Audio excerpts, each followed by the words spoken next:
Hello, it's been a while since my first or last video, even longer since my first one, I guess. But I have been tied up and busy for a while, and typically you're less productive and less artistic or whatever it is when you are doing well and things are going your way. So today I decided that I needed to put a few things up on my video site that no one really ever reads, but it's just, like I said before, it's kind of cathartic for me. Um, Dealing with this oligodendroglioma, which is a part of my life now, apparently, until I can find a cure for it. Trying all means necessary, including drinking a combination of turmeric, ginger, and other roots with coconut oil, taking some cannabis oil, uh, just keep on fighting, trying to beat this motherfucker. And I keep getting MRIs done every 3 months or 4 months, and so far they haven't. It appears that the tumor hasn't really changed in size or shape. Um, but one thing I can tell you for sure is that the medications that I'm on and the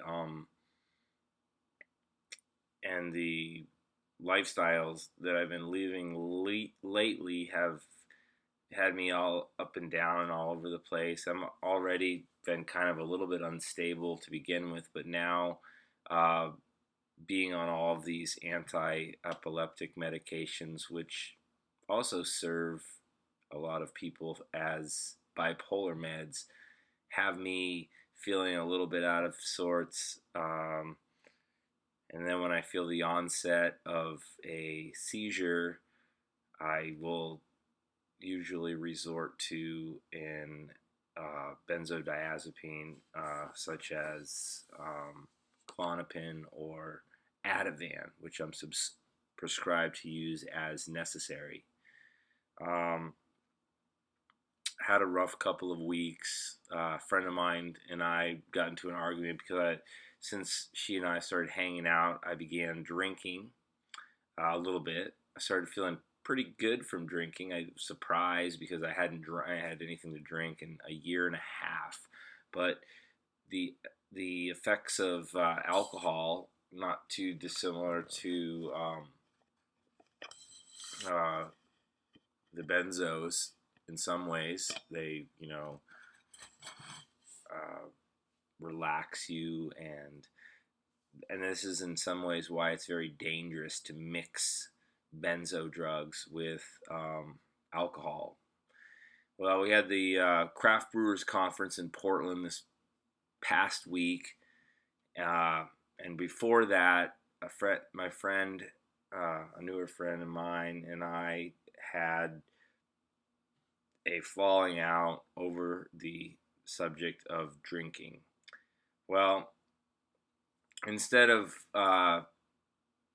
following my own advice and cutting back on the drinking, I think I a little bit went the other direction and got a little wild with it. And now the last few days I've been just feeling really shitty, and I know it's time to clean out again. And depression has hit me, all like a little bit of sickness and cold, and my living situation's become kind of messy, um, and I don't really know how to feel a lot of the time these days. I'm hoping that I'll power through this and things will get better, but I've been spending a lot of money, living beyond my means in that sense, and just really like hoping someone will come along and make me happy and fix all of my problems.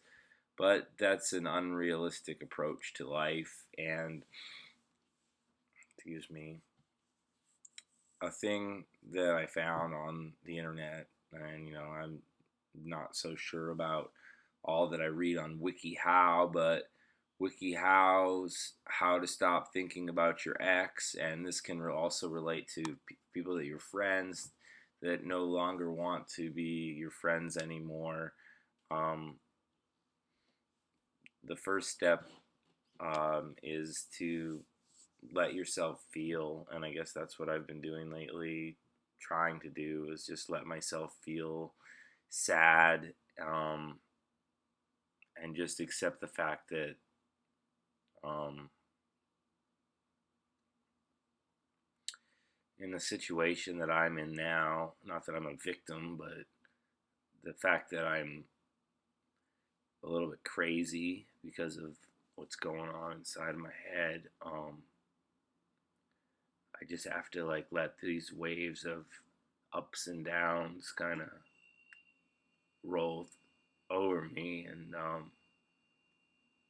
it's really hard because it's either, to me it seems like two choices, like have the seizures or be unstable, and I could be unstable even if I'm not taking the medication, so I don't really know. And um, letting myself feel the way I feel without, trying to feel too sorry for myself, like being able to grieve and understanding that relationship over. If you need to cry, cry. If you need to be in pain, um, painful emotions, as they say, can't just be swept under the rug.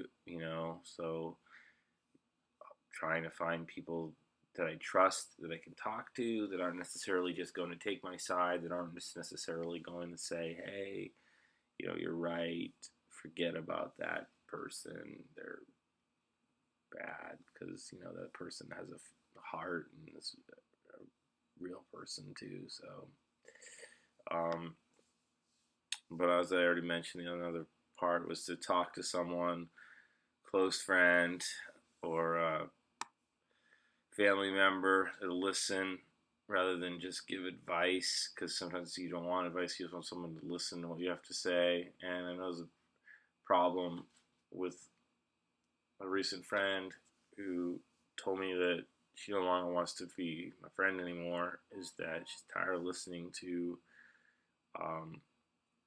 me talk about certain things, and that I'm going around the same cycles.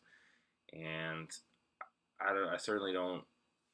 I certainly want to be there's being an anchor in somebody's life. One way of looking at it is to be an anchor in the sense that you're grounding, helping someone be grounded, and helping somebody find stability. There's also an anchor in someone's life where you sink in that person, you're bringing them down, you're bringing yourself down, and I don't want to be that. I want to be strong, independent, and I want to be happy. I do. I ultimately want to succeed, and I want to feel good. And right now, there's people that want to be in my life that I guess I'm pushing away because I'm still not over certain situations and relationships that I have in the past. And I'm sorry that I'm a little bit emotional today. Plus, I've got this like coldy thing going on. Third part of the whole thing was letting yourself feel, ignoring the hurtful things that you or the other person said. Being able to forgive yourself, also being able to forgive the other person, even if they don't think they've ever done anything wrong and it's all your fault, or they're not willing to accept a part of this, relationship as it is, and just wipe the slate, wipe the hands clean. People get into patterns throughout their lives and relationships and keep doing the same things over and over again.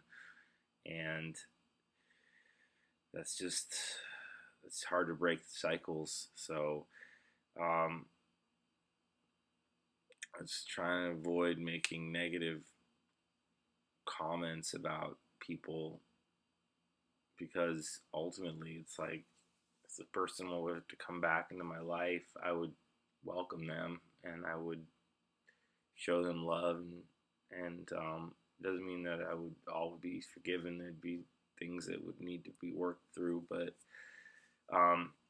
it seems like if you follow my entries on social media or hear that I always seem to have some kind of issue, and I recognize this, and I don't want to be, Mr. Drama or have dramatic issues. I truly meant it earlier when I said that I wanted to be happy. I'm trying to seek perspective. Um, One thing it says in WikiHow is that realize in 10 years nothing you and your ex fought about will likely matter or even be remembered in your life. And I thought about that because I ran into my ex-wife recently, and I had no ill feelings toward her. In fact, just, you know, said hello as we passed, and gave her a hug, and then just walked on, and that was it. That was the whole thing. And that's really wasn't worth having some kind of fight over. I mean, the past is the past, and sometimes it's hard to discern this is the past and this is the future, and then the transition in between. But again, just trying to seek perspective, um, and then finding closure, saying goodbye, having an imaginary conversation with the person. This is what they recommend here. Saying everything that you feel like you need to say. I've done that before. I've written letters. Um, and I can go on a little bit more in the following segment if you're interested in listening some more. But if you are tuned in, thanks for listening to me here.